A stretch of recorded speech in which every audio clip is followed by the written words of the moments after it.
Hey guys, I went a little different today on my meal prep and I decided to do a bunch of dinners and fill my freezer because the holiday season is sneaking up on us and I just wanted to have some meals available and ready on performance nights and sports nights and any extra fun nights that we decide to go out. I want to be prepared and cut myself a break so I can enjoy time with my family. So if this is your cup of tea, stick around and enjoy my meal prep video. All right, so I have some stuff laid out here. I kind of have my dry ingredients sorted by recipe just because these were taking up my entire counter in the kitchen. So I thought I should move them to the table so I have counter space to work with.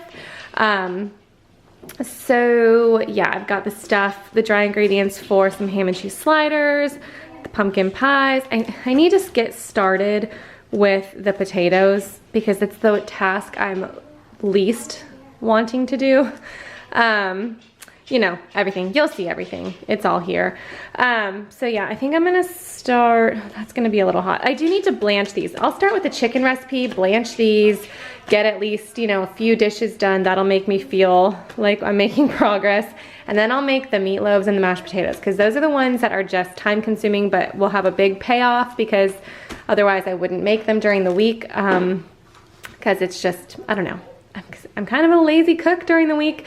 I know sometimes people will say like, wow, your meals look so great, but the reality is if it takes me longer than 30 minutes to cook, I call it a Sunday dinner and I will only make it on a Sunday. So anything that I show in my dinners are very not very involved at all. Anyway, so yeah, I'm gonna start with that, blanch these, then I'm gonna work on the meatloaf. All right, it is 10:15 and I'm getting started.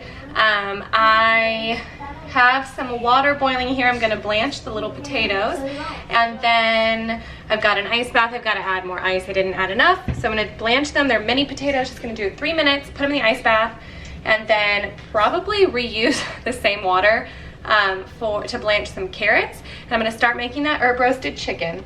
So, and that thankfully just goes right in the freezer without cooking it. So I'm gonna chop up the carrots while I wait for this to boil. I just washed the mini potatoes. I got lazy and just washed them in the bag that they were in. You can just cut slit at the bottom and fill the bag with water and rinse it, whatever. And then what else was I gonna say? Oh yeah, so it's 10:15 and I'm really not wanting to do this for hours and hours on end. I don't think that it's beneficial to my family unless there's an event coming up like, you know, gonna be a baby or you know, surgery or something. It's not beneficial to my family for me to spend an entire day cooking. So I figured 2 to 3 hours, whatever I get done, and that will be beneficial to my family, but I don't want to waste a whole day that I could be playing with the kids, you know? So I'll tell you when this is boiling. I'll add more ice and we'll get moving. All right, so while the water is boiling, I have scrubbed the carrots and I am getting those ready to go. Side note, I am a carrot scrubber, not a carrot peeler. You know, do you guys peel your carrots? I just feel like that's so time consuming. I've always just scrubbed them. That's what my grandma did. So I just kind of picked up after her. Also, this little section here is way too small to be chopping veggies, but I want to be right here by, you know, to watch the water. But when we bought this house 6 years ago, the stove was actually all the way against this wall. And then when we were remodeling our kitchen, they were like, that's a major fire hazard. So we had to have the electrical all moved out over to the side. And we got like in 1 foot section here, which has actually been awesome. I cannot believe that. Like, we lived in this house for 3 years before we redid the kitchen. 4 years maybe. I'm like, how did I ever cook right up against the wall? Very frustrating. All right, this is almost ready to go. All right, this is not smart. Ah.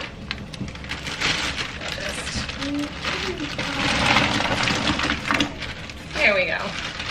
All right. All right. I actually ended up going with 4 minutes. And now I am transferring these over. Okay, then that was just barely, like literally that's the tippy top there. Okay, I'm gonna let this come back up to a boil for a second, just dump these in for a minute. You can hear my kids, they are doing scratch. They're like cheering Bella on. She's been coding lately and has been loving it. So that's gonna be in the background the whole time, but anyway, all right, let that, okay. Come on, come on. Thankfully, we have one of those rapid boil. Sometimes, thankfully, sometimes not, because it's like there's no way to not use the rapid boil. So I have to put it back here if I'm gonna make like oatmeal or tea or something for the kids because it'll get way too hot. But then in situations like this, when you're trying to do like 2 gallons of water at once, it goes quickly. So it is 10:32. And I started this at like 10:17, and I already have that done. Coming up to a boil again and gonna put these in. All right. All right, those are gonna go in for 2 minutes. And then, that was 2 hours, okay? All right, those are gonna go in for 2 minutes, and then, these should come out in 2 minutes, so I'll go ahead and dry these off and put them in the pans, and I will show you enough of the blanching. I'll just show you the rest of the process.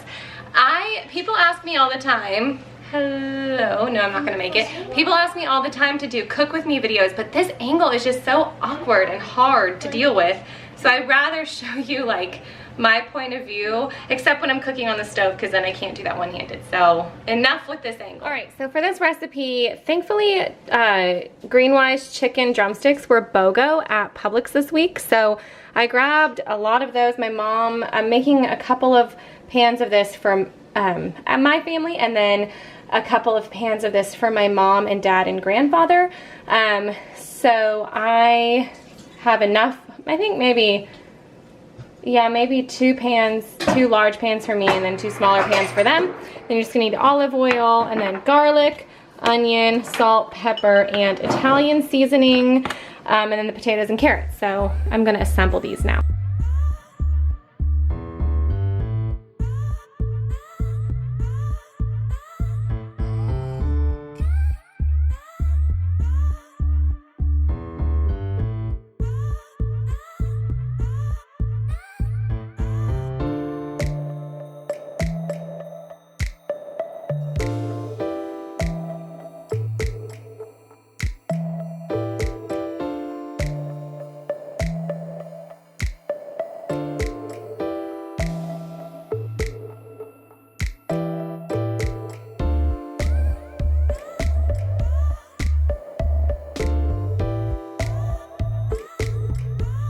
All right, so dish number 1 is done. This is the one for my mom and dad and grandfather. I think I've mentioned before, my grandfather is 90. He lives with my mom and dad. They had an addition built onto their house for him, and my mom has taken on, you know, his full responsibility. So any chance we can provide them a meal, we always try to help. It's just an easy way to love on my family. So yes, they will just eat it for one dinner, and that'll actually be one dinner for them and lunch probably for my dad for the next day. They're not, you know, big, they don't eat as much as my kids in my family. So then I've got 2 meals here. I overdid it on the Italian seasoning there when I took the lid off, but whatever. I'm thinking about making this for dinner tonight, but either way. I didn't have enough olive oil to go over all of this, so I'm just gonna write a note on the tin foil to drizzle with olive oil and then bake. So let me do that, and then I'll move on. I just decided to go ahead and make the taco rice casserole next, because this is probably the one I'm gonna make the most of. I think I'm gonna make about 5 of these size pans because they're deep, so I can fill like half with rice and then half with the mixture on top. And I'm going to bulk up the amount of beans, like same amount of beans as meat, I think. Now I've read a few variations of this recipe, and I'm just gonna do it on my own. I'm gonna cook a bunch of rice because I'm also gonna be making picadillo, and I'm going to make those in this as well with some rice. So I'm just going to make all the rice I need at once right now, and then I'll make that next. So I'm going to get started. And I just saw these came with those cardboard lids that are safe for the freezer, so that's super convenient. But anyway, yeah, my family, these look small, but because they're so deep and my kids won't eat a ton of this in one setting, they get filled up pretty quickly, especially a casserole type of dish. And I will serve it with fresh fruit, which is what I usually do when we have tacos, or corn chips, or you know, all the toppings. So I'm not going to make those big, huge pans because that would be a lot. We'd have to eat it like 3 nights in a row for leftovers. So I have to admit, it's been years, if ever. Well, I know when I was in high school and cooking, it's been a long time since I've made instant rice. So apparently you just do that and then move it off the stove for 5 minutes. So there we go. All right, I am just going to let the meat and the onions cook together for a little bit here. And then add the veggies, and in the meantime, the rice is done, just like that. So I'm going to spoon this into the dishes and clear some space on my stove here.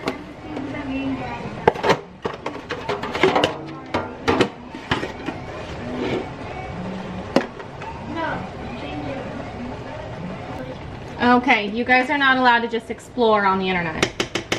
All right? This is a new thing that we're doing, letting you guys, you know, do scratch and things. And if you don't show me that you're gonna make good choices, then we're not gonna do it for now, okay? Strain the meat off. I'm gonna add 2 envelopes here of taco seasoning. Oops, that was weird. And the recipe called for 1, but the recipe also only called for 2 pounds of meat, and I'm doing 3 pounds of meat plus a bunch of beans, which I just rinsed. Whoopsies, this is hard, I'm sorry.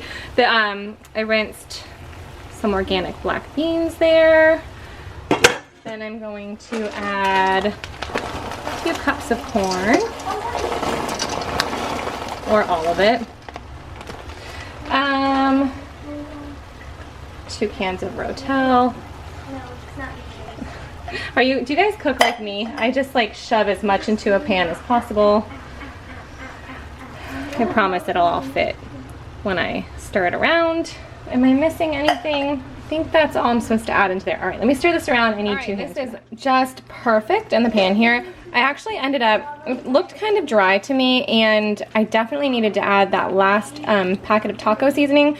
So I added 3 packs, but you know, there was a lot of stuff in there. So I also added a little bit of beef broth. One of the things I forgot to tell you is that yesterday I made Mississippi roast, and so I did a freezer Mississippi roast as well. And I'm gonna put that recipe below because it's like a take on the traditional Mississippi roast. It included beef broth and onion and garlic and Worcestershire sauce and all the things, and it was really good. So I also made a second freezer one because I got the meat from Sam's, so it's like a big pack. So I did have some beef broth left over, and I added that because rice, I know, I don't want this to get too bland over the rice or have it be too dry. So I added the beef broth for some extra liquid, and you know, then we'll serve it with like salsa and guac and stuff. So I think it'll be fine. Anyway, I'm gonna spoon this out now.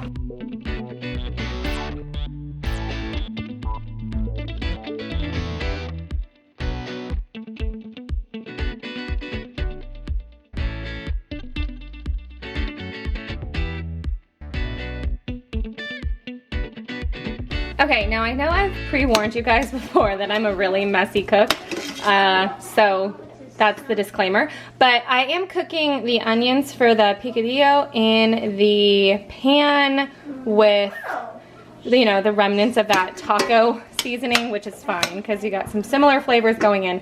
Now, first of all, I'm afraid of losing bay leaves, so I add that in at the end when everything's simmering. But this recipe, I know it's kind of strange to like have for this to be on the menu rotation, but because it's not a common recipe, and chances are quite a few of you are not familiar with it, especially if you live up north. But I lived in Miami for 4 years, from when I was 10 to when I was 14, and so I went through all of middle school in Miami, and I'm so spoiled because my lunch ladies at my middle school made everything homemade. So it was constantly like picadillo, arroz con pollo, all those dishes, homemade, fresh, so good. Randomly, we'd get like a frozen piece of cardboard pizza, but most often it was just big pans of homemade Cuban food, and it was so good. And so here's the funny thing. The recipes online are too fancy based on like the one that I was used to having. Mine definitely looked more like ground beef slop, but it was so delicious. And this is the only recipe that's similar enough to like school lunch grade picadillo. So this is the one I'm making. When you order it at a restaurant, it's gonna look a lot fancier than the one I'm putting together, but we always had it served over rice. There's a random black bean in there. I always had it served over rice, but I know you can use it as like empanada stuffing, or you know, just eat it plain, or however, but we really like to serve it over rice. So I'm gonna do 3 pounds of beef for this. I have more of this organic grass-fed beef. I know, you know, often it's a mixture of like beef and pork or whatever, but we always had beef. So I'm going to, I have the onions and some garlic paste. Nice little handy dandy garlic paste sauteing here, and then you add the beef, and then it's got raisins and pimento stuffed olives, and it doesn't sound good, but it is so good. So I'd encourage you guys to try this recipe out if you are not familiar with it, if you've never had it before. Something different, you know, raisins and meat. It sounds wrong, but it's so. Sorry, one more thing, forgot to say. The reason I'm making this as a freezer meal, one, is because it's a very liquidy, beefy kind of a meal, and I can put it over the rice and just thaw it and heat it through in the oven. But also because it's kind of involved, there's a lot of little bits of ingredients. It's like a 1/3 cup of this and a 1/3 cup of that. So I thought, well, I'll do this as a freezer meal, because then I can use like a whole container of things and not be wasteful. That is going to simmer for a little bit now, and the recipe I just used did not call for any brown sugar, but I do remember it being kind of sweet, so I'm gonna add a little bit of brown sugar to cut down on the acidity, I think. Oh my gosh, you guys. Can a recipe make you cry without having a super emotional attachment to it? It's not like I'm making like my grandma's recipe or anything, but holy moly, this is like my middle school dream come true. This recipe nails it. Now one thing is you should definitely chop things up more finely to make it more authentic, but I'm a lazy cook in addition to being a messy cook, so whatever. None of us really mind olives. Also, if the ones who do, I shouldn't say none of us, the younger two will just pick them out. Adding the sugar was the right way to go. I put about 1.5 tablespoons in this 3 servings. So if you're just making 1 serving, I just do like 1/2 tablespoon to cut down on the tomato sauce. Because I used crushed tomatoes instead of chopped tomatoes since I'm going to be freezing it. Oh my gosh, it's so good. I'm so excited. I am so excited. And it's really soupy, so it'll be really good to go over rice. And it doesn't have to be this soupy, but I added extra beef broth to it to make it a little soupier, because that's what my low grade middle school food was like. So also over the rice, it'll make it good. And again, I used beef broth instead of the sherry because you know, I actually don't have any trouble cooking with wine. I do it often when I'm cooking like a nicer recipe, but since this is just like a freezer meal for my kids and myself, it really doesn't change the taste that much in my opinion, especially for the variation I'm going for, which is less than authentic. So yeah, so good. I'm so excited, and I feel like I'm 12 again. When I tasted that, I was like, oh my gosh, that's it. That's it. All right, why are you excited? To make something in a big pot. Oh, to use a big giant pot.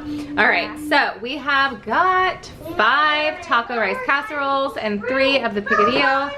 And Bella now wants to help me. So I think we're gonna move on to the turkey meatballs and the turkey chili. And I am going to be making little mini pumpkin hand pies, as well as some oatmeal peanut butter, you know, power bites. So we'll see how much she wants to help with. So that's what we've got going on. I'm gonna get these wrapped up, and I've got mini meatloaves going here. And I didn't show you when I was making them, first of all, because I was trying to get the kids lunch at the same time, but also because there's nothing appetizing about mixing up meatloaf. I was like, I'm not gonna film that. But what I will say is that I take I put a little well in between and put the tomato sauce in there. I'm gonna cross-contaminate because I'm just gonna throw this thing away if there's any left, so don't worry. But any meatloaf recipe works for this, but basically it cuts the cooking time in half. It makes individual servings of meatloaf. My kids happen to like meatloaf, so I know I don't know, I loved it when I was a kid. John loves it. I don't know if it's a normal thing to like or not. I don't know. Is it on the picky eaters list? But the nice thing about this, the reason I'm making this is not actually for dinners for my family, but this is for like when John and I have a date night and we have a babysitter, she could just pop these in the oven, because my kids don't love macaroni and cheese. And when I was babysitting when I was younger, it always scared me so much to boil the water, and then our sink is across from the stove, and yeah, I'm a control freak, but it freaks me out a little bit because when I took a babysitting class, that was one of like the more common issues, you know, that young teen sitters would go through, was spilling boiling water when they're trying to cook. So I just try to keep it simple. John and I are actually going out of town this weekend, so I might pack a few of these up and send them to my father-in-law's because he's going to be having the kids one night. So anyway, that's that. I'm gonna pop these in the oven. Now they only have to bake for about 25 minutes, and when I make a traditional meatloaf, it takes about an hour 15. So there we go. All right, switching gears here. I am going to just cook up in a smaller pan here because I'm running out of pans. 1 pound of lean ground turkey. I'm gonna make 2 dump and go, you know, bags of turkey chili. Now actually our chili, we usually do veggie chili. I don't usually do turkey. So 1 pound I know is not a lot for 2 bags, but half a pound of turkey is gonna make it heartier than we're used to anyway, so that's fine. I just wanted to have this on hand, you know, really no reason, just wanted to add turkey. I'm making the turkey meatballs, but I have the meatloaves in the oven right now, and I just don't feel like doing something ultra time consuming, but the kids will help me roll them. They're turkey and stuffing meatballs. They're really nice for fall. But I'm just using half of one of the large packs of turkey for this, so I figured I'd go ahead and do this now. So I'm just gonna cook up the turkey, put it in the bag, and then I'm just gonna dump the rest of the ingredients in the freezer bags and put it in the refrigerator, and then I can either thaw it overnight, you know, and just stick it on the stove, or I can put it on low in the crock pot for a couple of hours one day and actually have it cook. So, you know, it's just canned beans, tomato sauce kind of stuff. So I'm gonna get this. Oh, it would help if I had the oven actually, or the stove actually on, you know, so that's why it's not cooking. All right, okay, here's my fancy system. I've got this gallon-sized pitcher, and I'm just pouring the beans and the sauce into here, and then I'll zip this up into the 2 bags of turkey chili done, and I'm going to freeze these flat in the freezer so they can stand up because I'm running out of space. Can we just say again that yes, my KitchenAid is the messiest. Like the base is super messy, but that's because when I mill wheat, it kind of gets all over the place. And then every now and then I'll just come through and scrub it. But the next recipe that I'm gonna make is actually one of my recipes. I made this recipe years and years and years ago. I was inspired by a meal that the kids had, and then I kind of figured it out, pulled some ideas from different places to work on measurements. And the measurements that I have on my way old blog post from like, I don't know, like 2012, it makes them a little too soupy, so I'm gonna add a little extra meat. So basically, I'm gonna use about 3 to 3.5 pounds of ground turkey, and then you'll just need 3 cups of dry stuffing. I just use the stovetop. I'm gonna do 2 cups of chicken stock, the turkey, some salt, pepper, and then a grated apple, grated onion, and a couple of eggs. And then I just roll them up into little meatballs and bake them for, well, first you have to do the stuffing and the stock together for about a minute, and then you add the other ingredients, and then they will bake at 350 for 20 minutes or so, but that's just gonna depend on, it almost seems like they're a little different every time I make them, so I just try to check out the internal temp with a meat thermometer. And then I usually serve these, I just take some fresh cranberries and orange juice and boil them together, and then serve, you know, mash it up and serve it with like cranberry dipping sauce. But since cranberries aren't out yet at the store, I did get a can of cranberry sauce in case I serve these to the kids this week, but hopefully by the time I pull them out of the freezer, cranberries will be out. All right, so that is just soaking together, and then I'm gonna add the extra ingredients in about 1 minute.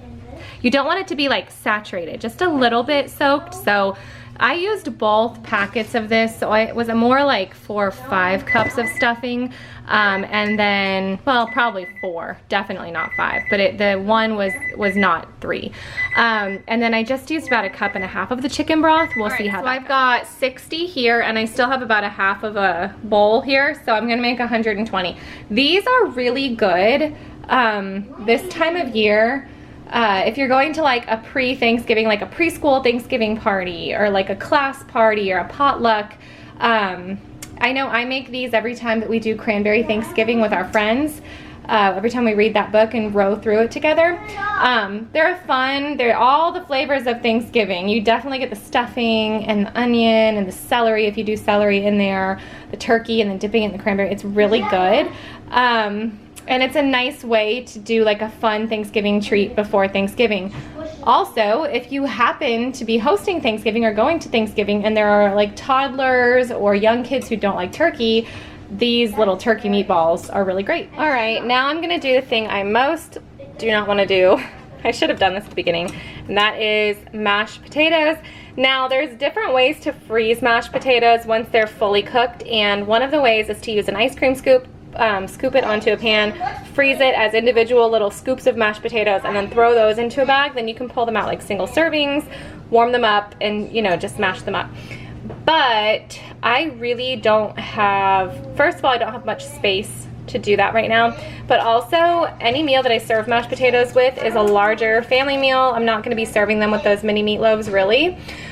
So I'm gonna actually freeze them flat in gallon-sized Ziploc bags. This will probably make 3 batches of it. We don't love mashed potatoes in our house, really too much. So I'm not gonna make a whole lot because we really don't eat many of them at a time, like we don't eat large quantities of mashed potatoes. So freezing it flat will mean I can pull it out the night before and then just warm it up in a saucepan. So that's what I'm gonna do. I'm gonna peel these. Now typically I make smashed potatoes, which makes my life so much easier, but I didn't get organic potatoes and I'm not comfortable using the skins for smashed potatoes for like conventional potatoes. So I'm gonna peel them because I'm already this invested in this meal prep, so I may as well. It is 1:15, so I should be done now, but I do have to do another batch of those meatballs in the oven, so I may as well be in the kitchen. So I'm gonna do this, and then the kids are actually really excited to help me with those 2 desserts, so I don't mind working a little bit longer.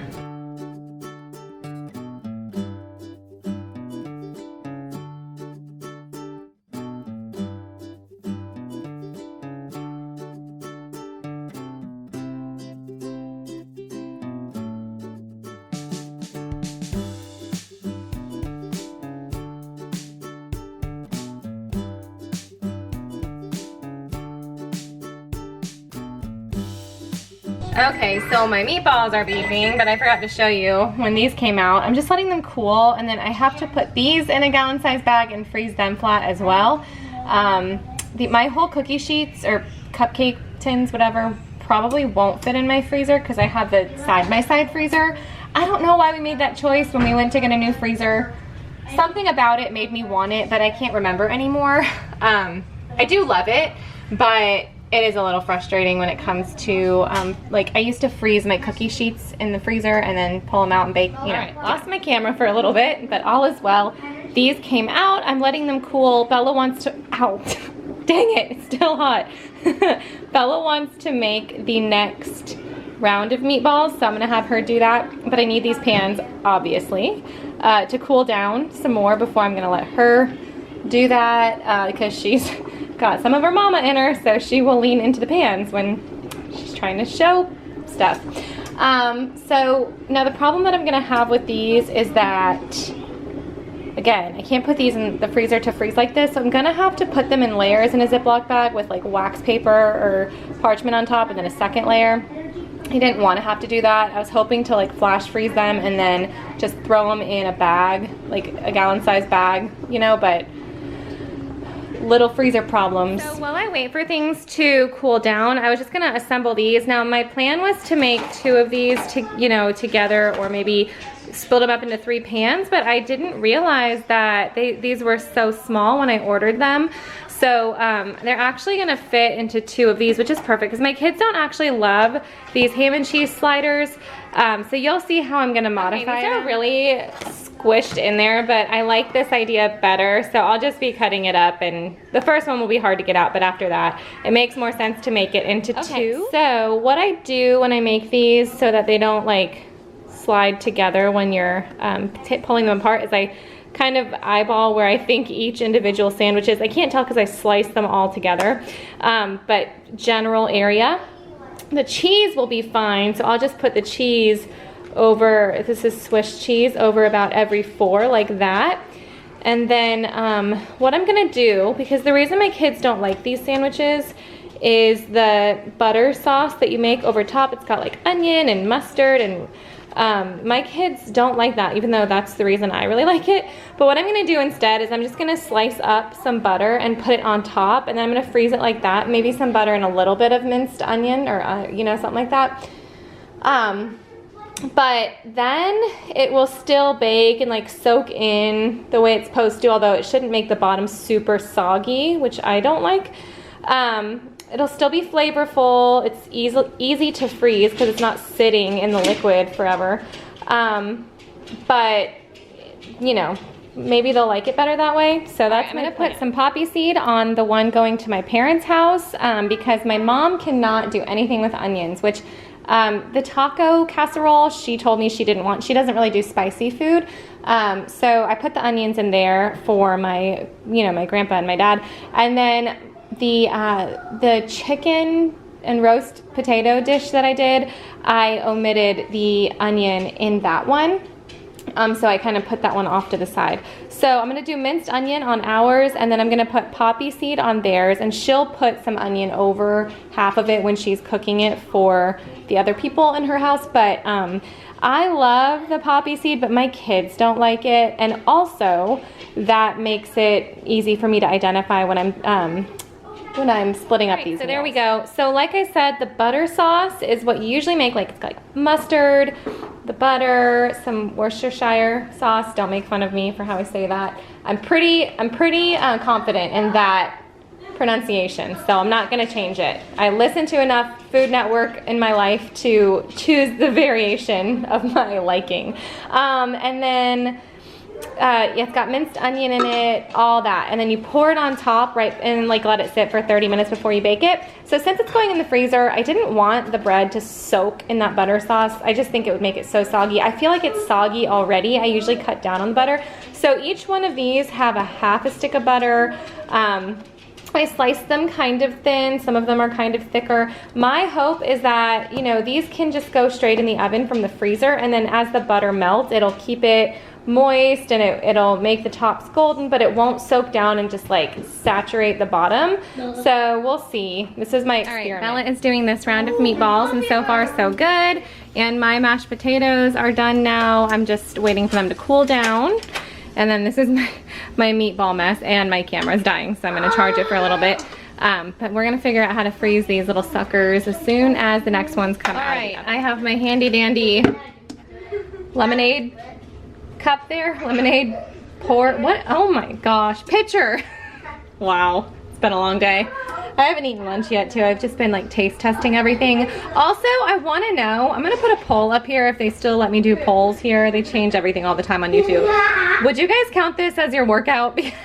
I've been standing in the kitchen for like 4 hours, although my heart rate hasn't really gotten up. But I'm like, man, do I need to do my workout today? I don't know. I should. I'll probably do like a stretching one. Anyway, I digress. I'm gonna get I'm gonna get 3 bags of mashed potatoes out of here. Also, I wanna show you, well, I can't really show you right now. 3 bags of mashed potatoes going in the freezer. Thankfully, these can just kind of go anywhere because these will thaw easily overnight. I am sitting down and having a kombucha. I just finished everything. I think I'm gonna make the pies with the kids tonight or tomorrow.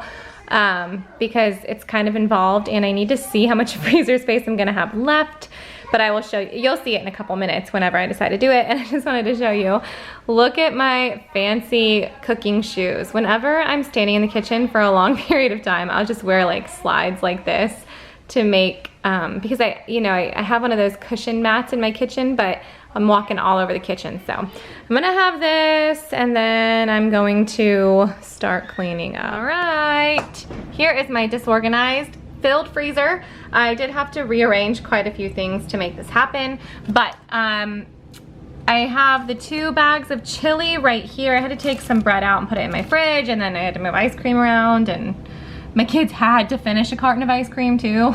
Poor things. I've got, it's a slow zoom to get you back there, but just trust me, there's a couple more of these small containers back there. So I think 6, is that 6 of these size containers? I can't remember. And then there's a couple of the larger chicken dishes. I've got a bunch of these smaller dishes here as well. This is how I'm freezing the meatballs, in bags, but like in layers, and I could only fit it sideways, but that's fine because they'll still freeze. I've got the meatloaves are freezing down here. They're underneath that, but that's actually really light. This is the ham and cheese sandwiches, so they're very light. So the meatloaves, I did freeze them in 8 at a time. So that's perfect, whether we have it for a family dinner, it'll be with sides, or if the kids have it with babysitter, it would be like, 2 meatloaves each for those who want it, and some maybe left over for the next day, and like a chips kind of a side. Then I've got a few more of these down here, and some more meatballs. Oh, those are bananas here, but there's some more meatballs back in there. And then I got my mashed potatoes in the door over here. Here is some frozen veggie soup from a couple weeks ago when I did another meal prep. I think I showed you guys that in that video. And then this is that Mississippi roast. Now this is the only, oh no, the chicken I kept raw, but this is the other dish that I kept raw. And for this, it's just a Mississippi roast, the packet of au jus, the packet of ranch, but this has a little bit of beef broth and garlic and onion in it. So all of this really will just come out the night before into the refrigerator and then cook the next day. This will just get dumped right in the crock pot the next day. So that was a successful day. I'm really looking forward to making the pumpkin pies tomorrow with the kids. The pie dough, oh, it went super dark. The pie dough is back in there, as well as some of those little protein balls. But once I get these dishes to my mom, then I'll have some more space to put the pies in here, so it's fine that it didn't work out today. While I was cleaning up, the kids have been outside. If you've been wondering, they've been outside for like the last 2 hours. But Annie went to my mom's for the morning, and then she took her to dance class. That's where she was all day, which is why I was taking advantage of my time to get some stuff done. But look, Bella just came in. I cannot even pick it up. Look how massive this mango is. We have a mango tree. It's a very mature mango tree, Hayden mangoes. They're all pretty big. It's actually, this is not the biggest one we've ever gotten, but the rule with mangoes is if you twist it, it snaps off, which that's usually the rule, but this one was so massive that it might have just fallen off by the weight, but they've been really good. We've been getting mangoes for about the last month. We need to actually just go out and get the bulk of them now. These are literally, like, there's no mangoes better than these backyard mangoes. I don't know. And now when we first bought this house, we actually thought they were avocados, but we were pleasantly surprised to find out they were mangoes. We don't use anything on them. We just do some pruning annually, and then just, keep the pests away, but we don't use any fertilizers, any, pesticides, nothing. And this is how enormous they grow. It's bananas. So next meal prep, mangoes, 10 ways.